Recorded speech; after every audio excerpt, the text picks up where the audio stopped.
مقتول کی بدرو قسط نمبر 1۔ یہ بھارت کے ایک دور دراز قصبے کا کیس ہے۔ وہاں زیادہ تر آبادی ہندو راجپوتوں کی تھی اور مسلمانوں کی آبادی بھی خاصی تھی۔ یہ شاید مسلمانوں کے اثرات تھے کہ وہاں کے بیشتر ہندو عام ہندوؤں سے مختلف تھے۔ وہ گوشت تو نہیں کھاتے تھے، لیکن ان کے کھانے پینے کے طور طریقے مسلمانوں جیسے تھے۔ عام ہندو کی فطرت میں گھٹن اور مکاری ضرور ہوتی ہے۔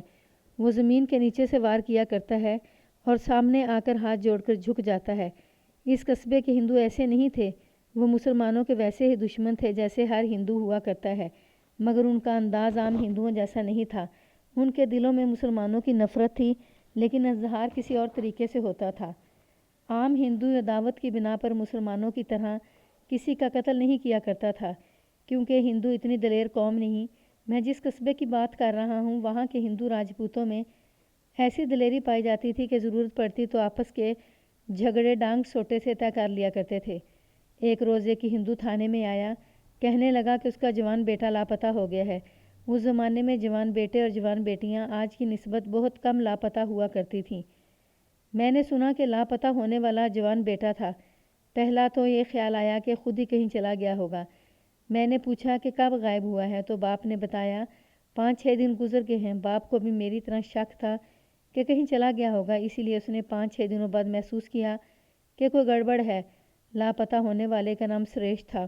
اس کے متعلق جو معلومات ملی وہ یہ تھیں کہ اس کی عمر 23 سال تھی، شادی شدہ تھا، شادی کو 1 سال گزر گیا تھا، بیوی کی عمر 18-19 سال تھی اور وہ خوبصورت لڑکی تھی۔ سریش کو کسی پہلو خوبرو نہیں کہا جا سکتا تھا۔ رنگ سانولا اور نقش و نگار میں کوئی خاص بات نہیں تھی۔ اس کا جسم گھٹا ہوا تھا۔ اس کے باپ نے مجھے اس کی تصویر دکھائی جس میں وہ اکیلا کھڑا تھا۔ یہ کارڈ سائز تصویر تھی جو باہر سڑکوں پر کیمرے رکھے ہوئے کسی فوٹوگرافر سے اتروائی گئی تھی۔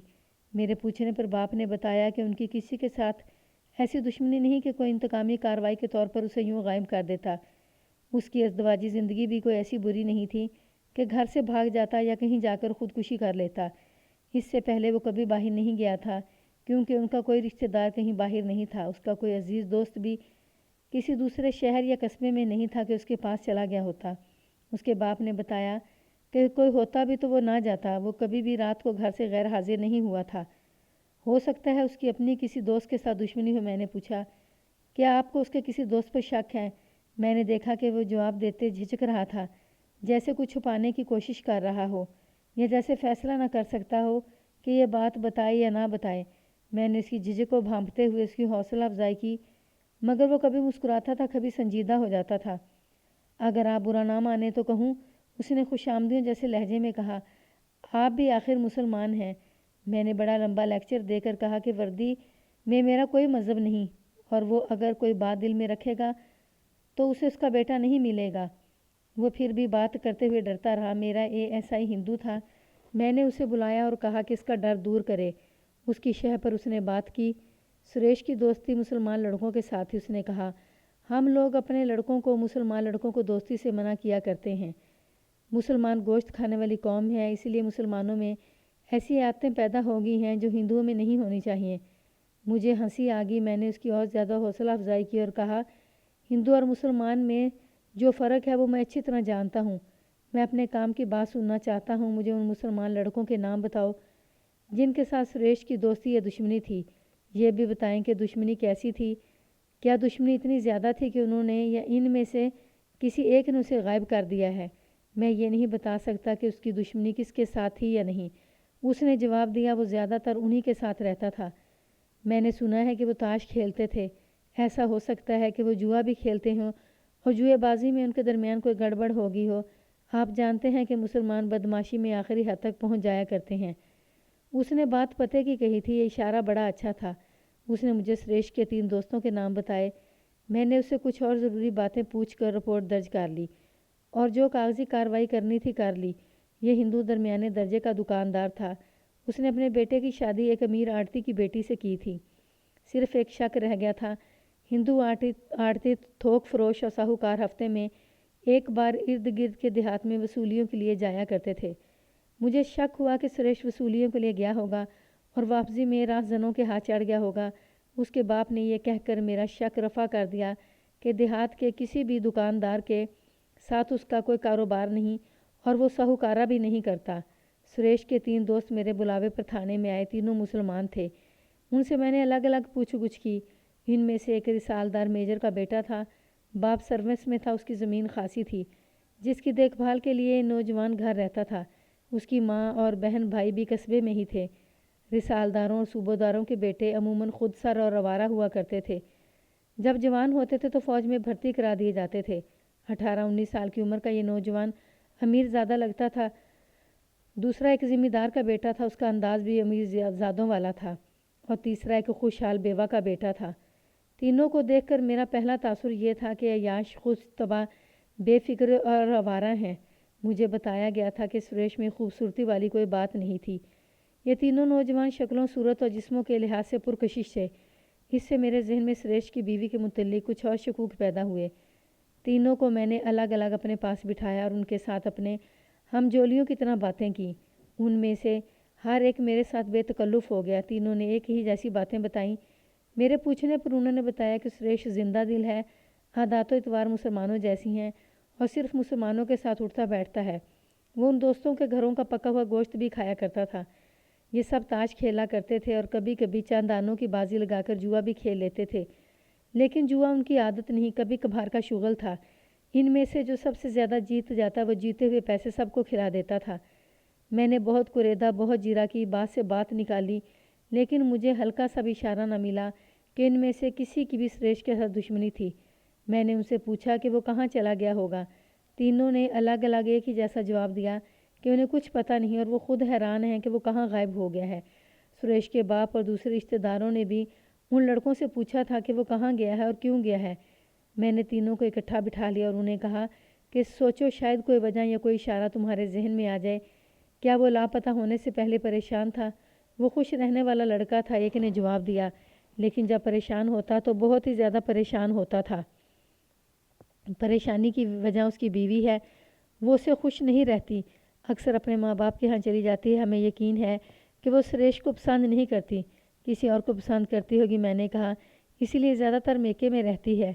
ہم تینوں میں سے کسی کو معلوم نہیں کہ ایسی بات ہے، ایک نے کہا۔ میں نے ہنستے ہوئے کہا، مجھے شک ہے کہ وہ تم میں سے کسی کو پسند کرتی ہے۔ معلوم نہیں آپ میری بات کا یقین کریں گے یا نہیں، رسالدار میجر کے بیٹے نے کہا۔ میں یہ نہیں کہتا کہ ہم تینوں شریف لڑکے ہیں، میں سریش کی بیوی کی بات کرتا ہوں، ہم اس کے گھر جاتے رہتے ہیں، اس کی بیٹھک میں بیٹھتے ہیں۔ اس کی بیوی شرمانے والی لڑکی نہیں، ہمارے سامنے آتی ہے، کھل کر دوستوں کی طرح باتیں کرتی ہے۔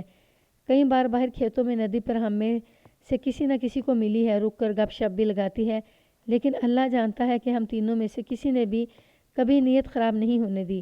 اس کی وجہ یہ ہے کہ سریش ہمارا دوست ہے، وہ کہا کرتا ہے کہ اسے مسلمان اچھے لگتے ہیں۔ ہم اس کے گھر کی عزت پر ڈال کر اسے یہ نہیں کہلوانا چاہتے کہ مسلمان کمینے ہوتے ہیں۔ ذرا سی بات تو نہیں کہ اس لڑکی نے کسی کے ساتھ مراسم پیدا کر رکھے ہوں اور ان دونوں نے مل کر سریش کو کہیں غائب کر دی ہو، میں نے کہا۔ ہمیں ایسا شک ہوا تھا، ایک لڑکے نے کہا، اور ہم تینوں نے سریش کے باپ سے کہا تھا کہ وہ سراغ لگانے کی کوشش کرے کہ سریش کی بیوی کے کسی کے ساتھ مراسم تھے، اگر وہ آدمی مل جائے تو ہم اسے بے عزتی کا انتقام لیں گے، مگر ایسا کوئی سراغ نہیں ملا۔ یہ تو میں نے بھی سوچا تھا کہ ایسی بات ہوتی تو لڑکی یہاں نہ ہوتی۔ ایک لڑکی کے لیے یہ کام آسان نہیں تھا، ایسے کام کے لیے کسی بڑے ہی دلیر مرد کی اور ایسے مرد کی ضرورت تھی جو قصبے سے باہر ہوتا اور جسے ہمیشہ قصبے سے باہر ہی رہنا ہوتا۔ اس صورت میں سریش کا قتل ضروری تھا۔ ان 3 نوجوانوں نے مجھے اپنے ایک دوست کا نام بتا کر کہا کہ وہ سریش کا دوست بھی ہے اور پڑوسی بھی، اور شاید اس کے گھر کے اندر کی باتیں بھی بتا سکے۔ اس کے ساتھ ہی انہوں نے یہ انکشاف کیا کہ سریش کی ایک جوان سال بہن 2 سال سے بیوہ ہو کر گھر بیٹھی ہے اور اس کے متعلق کچھ قصے کہانیاں مشہور ہیں۔ میں نے ان سے تفصیل پوچھی تو انہوں نے کہا کہ وہ سریش کے اس دوست سے ہی پوچھیں۔ ان تینوں کو میں نے تھانے میں ہی کھانا کھلایا اور کہا کہ وہ میری مدد کے لیے موجود رہیں۔ ان کا یہ ڈر میں نے ختم کر دیا تھا کہ وہ مشتبہ ہیں۔ ایک کانسٹیبل کو بھیج کر سریش کے اس چوتھے دوست کو بلا لیا۔ اس کے آنے تک میں نے ASI سے کہا کہ وہ مخبروں کو بلا کر سریش کے گھریلو حالات معلوم کریں۔ ASI کو زیادہ ہدایات جاری کرنے کی ضرورت نہیں تھی، اسے معلوم تھا کہ اس قسم کے کیس میں کیا کچھ معلوم کیا جاتا ہے۔ سریش کا یہ دوست ایک مسلمان دکاندار کا بیٹا تھا، عمر 22-23 سال، صاف ستھرے رنگ اور بڑے اچھے نقش و نگار کا نوجوان تھا، کچھ گھبرایا ہوا تھا۔ میں نے اسے اس کے 3 دوست دکھا کر کہا کہ وہ گھبرائے اور ڈرے نہیں، مجھے اس کی مدد کی ضرورت ہے۔ اس سے میں نے وہی باتیں پوچھی جو ان 3 نوجوانوں سے پوچھ چکا تھا۔ اس نے وہی جواب دیا جو یہ لڑکے دے چکے تھے۔ ان تینوں کی طرح یہ نوجوان بھی ذہین تھا۔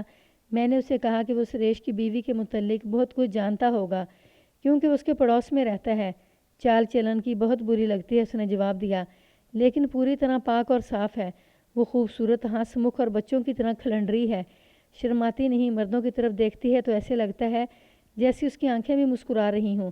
میرے یہ 3 دوست معلوم نہیں آپ کو کیا بتا چکے ہیں۔ میں آپ کو صحیح بات بتاتا ہوں۔ میرا سریش کے گھر آنا جانا ہوتا ہے۔ اس کی بیوی ہمارے گھر رہتی ہے۔ ایسی ہی بے تکلفی سے باتیں کرتی ہے کہ کسی مرد کو کسی اور ہی دھوکے میں آ جاتے ہیں۔ 3 لٹھے جوان اس لڑکی سے بے عزتی کروا چکے ہیں۔ وہ سریش کو پسند کیوں نہیں کرتی؟ شاید اس کے رنگ و روغن کی وجہ سے، اس نے جواب دیا۔ ایک وجہ یہ بھی ہے کہ سریش اپنے دوستوں میں ہنستا کھیلتا ہے، لیکن گھر میں وہ بڑے رعب سے رہتا ہے، اپنی بیوی پر حکم چلاتا ہے۔ بیوی اسے پلے نہیں باندھتی۔ سریش پریشان رہتا ہے۔ سریش ہندوؤں کی طرح بزدل اور فریب کار ہے یا اس کی عادتیں مختلف ہیں؟ اس کی عادتیں ہم جیسی ہیں، اس نے جواب دیا۔ دلیر اتنا ہے کہ ہم اسے بیوقوف کہا کرتے ہیں۔ سنا ہے کہ اس کی ایک جوان بہن بیوہ ہے۔ میں نے اس شک پر اس کی بہن کے متعلق پوچھا کہ وہ اس کی گمشدگی یا قتل کا باعث ہو سکتی تھی۔ مجھے سب سے پہلے لاپتہ ہونے کا باعث یا پس منظر معلوم کرنا تھا۔ گھر میں 2 خوبصورت اور جوان لڑکیوں کی موجودگی گھر کے کسی مرد کے قتل کا باعث بھی بن سکتی تھی۔ میں نے پوچھا یہ جوان اور بیوہ بہن کیسی ہے؟ مجھے شک ہے کہ یہی بہن سریش کی گمشدگی کی ذمہ دار ہے۔ اس نے جواب دیا۔ وہ اچھے چال چلن کی عورت نہیں۔ اس کی عمر 25-26 سال ہے۔ اس کا رنگ سریش کی طرح سانولا نہیں، صاف ستھرا ہلکا گندمی رنگ ہے اور نقش بہت تیکھے ہیں۔ قصبے سے 1 میل دور ندی سے اوپر سبزیوں کا ایک باغ ہے۔ اس کا مالک عبدالرحیم جوان آدمی ہے۔ اس کا زمیندارہ خاصا ہے۔ کچھ عرصے سے سریش کی بہن وہاں جاتی ہے اور عبدالرحیم اس کے لیے وہاں موجود ہوتا ہے۔ اس عورت کا نام اوشا ہے۔ پہلے پہل تو میں اسے افواہ سمجھتا تھا، لیکن اپنی آنکھوں دیکھا تو یقین آ گیا۔ ہر صبح عورتیں ندی پر جاتی ہیں، اوشا بھی جاتی ہے۔ میں 3 بار اس کے تعاقب میں گیا۔ ایک صبح میں نے دیکھا کہ عبدالرحیم اپنے باغ میں ٹہل رہا تھا۔ میں چھپ کر دیکھتا رہا۔ اوشا ایک اور طرف سے باغ میں داخل ہوئی اور میں نے اسے عبدالرحیم کے ساتھ اس مکان میں جاتے دیکھا جو باغ میں ہے۔ اس کے بعد میں نے اسے باغ میں دیکھا۔ سریش کو معلوم تھا، اسے اب کوئی 2 مہینے ہوئے پتہ چلا تھا۔ اس نے کہا مجھے بہت پہلے کا پتہ تھا۔ میں نے اسے ذکر کرنا مناسب نہ سمجھا۔ اپنی بہن کے متعلق کون ایسی بات سنتا ہے؟ میں آپ کو ایک اور بات بتاؤں، سریش میرا دوست ہے، میرے ساتھ کھاتا پیتا بھی ہے۔ اس کی عزت کو میں اپنی عزت سمجھتا ہوں۔ ایک صبح اوشا کو میں نے باغ میں سے نکلتے دیکھا تو فصلوں کی اوٹ میں اسے روک لیا۔ میں نے اسے کہا اوشا، تمہارے بھائی نے دوستوں میں اور سارے شہر میں اپنی عزت بنا رکھی ہے، تم اس کی عزت تباہ کر رہی ہو، باز آ جاؤ۔ اس نے ذرا سی بھی شرم محسوس نہ کی۔ میری چھاتی پر ہلکے سے دونوں ہاتھ مار کر بولی، تم پڑوسی ہو کر میری بات نہ پوچھو تو میں کیا کروں؟ وعدہ کرو تو میں باغ میں نہیں آیا کروں گی۔ مجھے یاد آ گیا کہ اس نے میرے ساتھ کچھ عرصہ پہلے بے تکلف ہونے کی کوشش کی تھی۔ میں اس کے اشارے سمجھ بھی گیا تھا، لیکن اپنے دوست کی عزت کے ساتھ کھیلنے کو میں گناہ سمجھتا تھا۔ میں اسے کچھ اور کہہ رہا تھا اور وہ کچھ اور سمجھ رہی تھی۔